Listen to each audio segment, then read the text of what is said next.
Yo, what up mga ka-otits? Me or Tito Pachi. Kamusta mga ka-otits? So, andito na naman, as usual, andito na naman sa labas ang otits nyo, no? So, meron akong pupuntahang importanteng bagay at gagawin. No? Kamusta mga ka-otits? By the way, mga ka-otits, na-receive ko na yung ating na-order na card na sinasabi ko sa inyo before. This is a comfort card. Pero edition to ng kwentong mental health to.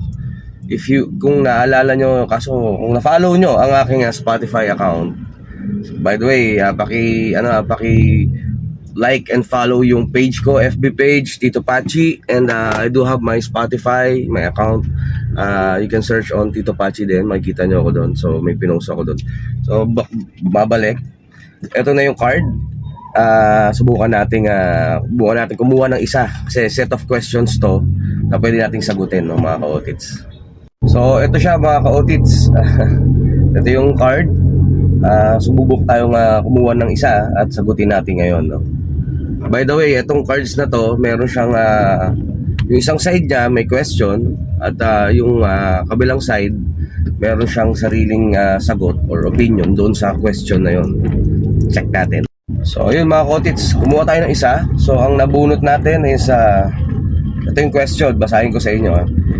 Anong ginagawa mo para mapanatiling balance sa buhay kahit na hindi madali?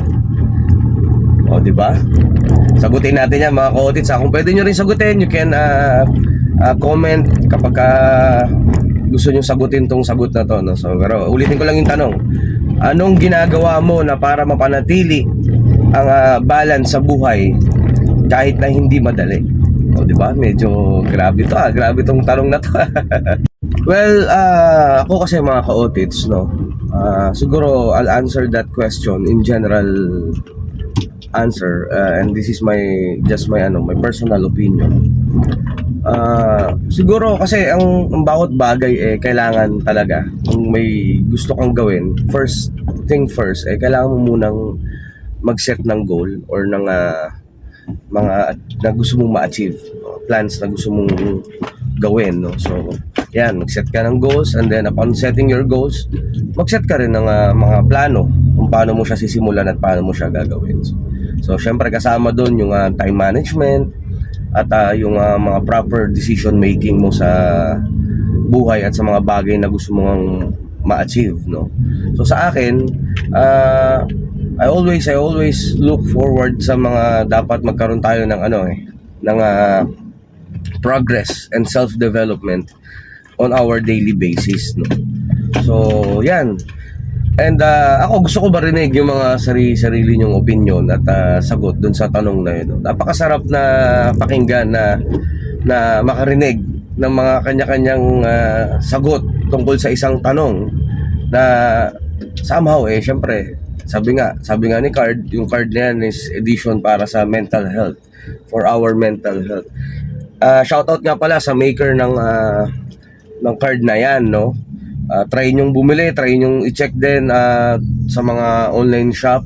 You can search sa Shopee or sa TikTok shop. Subukan nyo mga ka-otis, mga kasisi. Ang ganda niya. Marami siyang klaseng edition. This one is for mental health. Meron siyang edition for the couples, para sa mga kaibigan. Meron din siyang edition na tawag dito, pang explicit, di ba?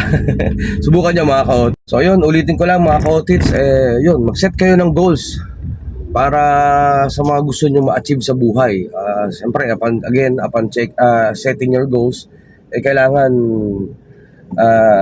gumawa rin kayo ng plano kung paano nyo siya gagawin. So, kasama na nga dyan yung mga oras nyo, paano siya gagawin, at yung mga pagdidesisyon nyo na kailangan may proper decision making kayo na maging maayos yung pag-iisip. So, medyo kalmado dapat, and alam nyo na yan. So mga ka-otits, basahin natin yung sabi sa inyo, yung other side na ito, meron siyang sariling sagot. So ang sagot niya, balance is all about making time for what's important. Hindi kailangan perfect, basta you're trying. Diba? Napakatama naman at napaka accurate din naman ng kanyang answer. It's very general. And totoo yun. Na hindi naman dapat maging perfecto tayo. As long as we make a progress on our daily basis. That's more than enough para masabing